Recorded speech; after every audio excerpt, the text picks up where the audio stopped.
call me Rin, I like that name. A transgender woman told me with a hoarse voice and a shy smile, preferring the female name than her given one. Rin works at a bar in Soi Nana, one of many glittering alleys along Sukhumvit which often sit on top of the most visited places in Bangkok. At these red light districts, sex workers, male or female, provide all kinds of services, from a fun day to arousing massages. The alleys stand right next to a shopping center crowded with Muslims. A man having fun all night at Soi Cowboy can take a short walk to the mall and buy beautiful hijabs for his wife or lover back home.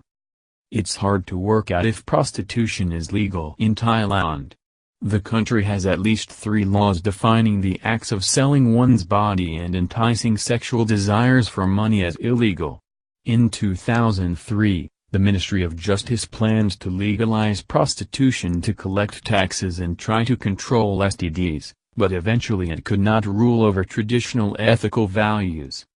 Lacking a legal status, red light districts remain an important part of Thailand's tourism industry, generating $6.4 billion in 2015. Authorities in Bangkok and Pattaya have loosened their grip by allowing red light districts to appear on tourist maps.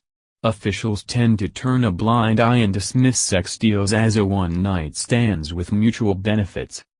So whether the Thai government wants its country to be associated with the famous sex industry or not, the business has been booming for the past decades. Thailand's health ministry said the country has around 120,000 sex workers.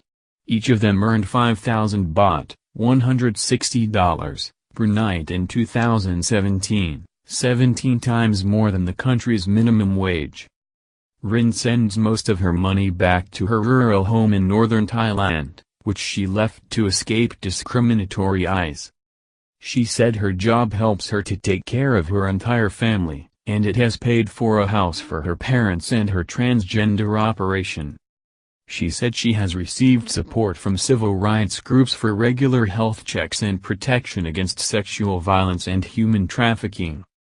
Red light districts in Thailand are constantly guarded by police guard to make sure sex workers are not beaten or abused.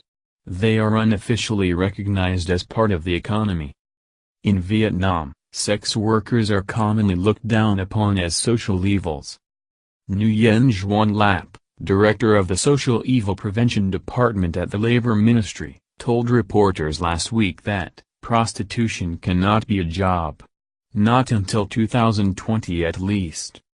Lap said that Vietnamese authorities have been too humane by not criminalizing prostitution or publicly shaming sex workers. These workers are fined in Vietnam if caught. His statement makes me worried for the sex workers who stand on dark streets or run their motorbikes around Saigon looking for clients, an uneasy feeling that I don't have about Rin and her well-being.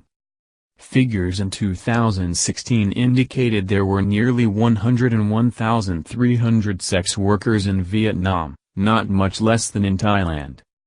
I do not think that threats to criminalize them will eliminate their existence in the near future. No matter how the authorities put it, prostitution is practically a job, but those who follow that line of occupation in Vietnam do not receive protection. They struggle by themselves with the risks of diseases, abuse, violence, rip-offs and trafficking. It's not clear when prostitution will be deemed legal in Vietnam, possibly never, and that uncertainty will lead to many consequences, such as child sex and sex slavery, which used to plague the Thai industry before its red light districts were recognized. Khai Don is a writer based in Ho Chi Minh City, Vietnam. The opinions expressed are her own. The video is sponsored by Cientronic.com.